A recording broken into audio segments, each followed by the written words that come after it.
ফের তাজা বোমা উদ্ধার শামশেরগঞ্জের আমবাগান থেকে বালতি ভর্তি বোমা। আতঙ্কে এলাকাবাসী। শামশেরগঞ্জে ফের তাজা বোমা উদ্ধারের ঘটনা এলাকাবাসীর আতঙ্ক আরো বাড়িয়ে দিয়েছে। এলাকার জোতকাশি এলাকার একটি আমবাগান থেকে বালতি ভর্তি একাধিক তাজা বোমা উদ্ধার করলো জঙ্গিপুর পুলিশ, জেলার অন্তর্গত শামশেরগঞ্জ থানার পুলিশ। শনিবার সকালেই এলাকার কিছু বাসিন্দা আমবাগানে সন্দেহজনক বালতি দেখতে পেয়ে পুলিশকে খবর দেন। মুহূর্তেই ঘটনাস্থলে পৌঁছায় শামশেরগঞ্জ থানার পুলিশ।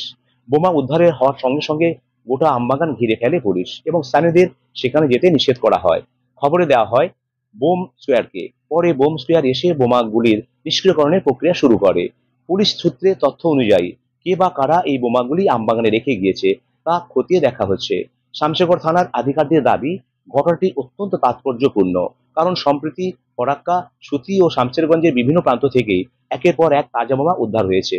ফলে পুরো জঙ্গিপুর পুলিশ জেলাতেই নিরাপত্তা ব্যবস্থা জোরদার করা হয়েছে। স্থানীয় বাসিন্দাদের বক্তব্য, আমবাগানটি গ্রামের একধারে পাশে। এখানে প্রতিদিন গরু ছাগল ওখানে চড়ে বেড়ায়। আবার অনেক শিশুও বাগানে খেলতে আসে। তাদের আশঙ্কা, শিশুদের কেউ যদি বোমার কাছে চলে যেত তবে বড়সড় দুর্ঘটনা ঘটতে পারত। সেই বিপদ থেকে অল্পের জন্য বেঁচে গেল গ্রামের শিশুরা। এলাকায় আমবাগানের লাগোয়া এলাকাতেই রয়েছে একটি কবরস্থান। গ্রামবাসীদের দাবি, এভাবে জনবসতির কাছাকাছি বিপজ্জনক বিস্ফোরক রেখে যাওয়া অত্যন্ত দায়িত্বহীন কাজ। যারা এর সঙ্গে যুক্ত তাদের দ্রুত শনাক্ত করে কঠোরতম ব্যবস্থা গ্রহণ করতে হবে। পুলিশ ইতিমধ্যেই তদন্ত শুরু করেছে।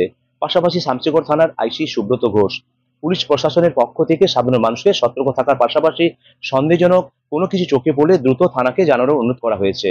ক্রমাগত বোমা উদ্ধারের ঘটনায় এলাকায় সৃষ্টি হয়েছে চরম উদ্বেগ ও নিরাপত্তাহীনতার পরিবেশ। জেলা জুড়ে চলছে কড়া নজরদারি। ব্যুরো রিপোর্ট, সময় বার্তা। আচ্ছা, কি দেখলেন এখানে? এখানে দেখলাম যে বম নাকি আছে, এত ওখানে বম রেখেছে ওই জঙ্গলের ভিতরে কোথায়। তারপরে কতটা আতঙ্কিত এই বোম? আতঙ্কিত, ভালো আতঙ্কিত, মানে আতঙ্কিত রাত কাটছে না, যে ভয়ে যে কোনো মুহূর্তে বম বাস্ট হতে পারে। সেই ব্যাপারে পুলিশ প্রশাসন এখন ব্যবস্থা নেবে। পুলিশ প্রশাসন কি এসছে? এখন পর্যন্ত আসেনি, কিন্তু শুনেছি যে আসবে নাকি। এখন পর্যন্ত আসেনি। এখন আপনার সিভিল পুলিশগুলো মানে পাহারা দিয়ে আছে।